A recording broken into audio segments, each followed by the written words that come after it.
To meter your shot, usually just compose, then set your exposure, say to 1.8, focus, set your shutter speed, half press, check your exposure, and then shoot.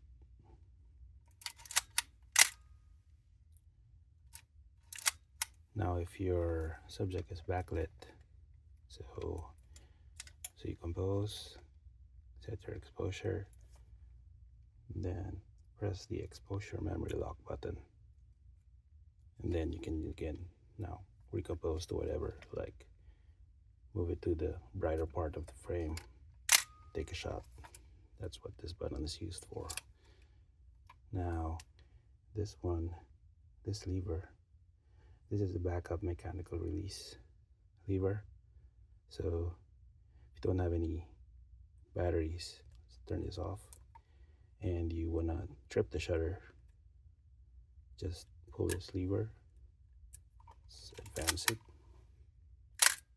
see, turned off, advance. So this shoots at a constant 1/60th of a second, so that's what it's used for.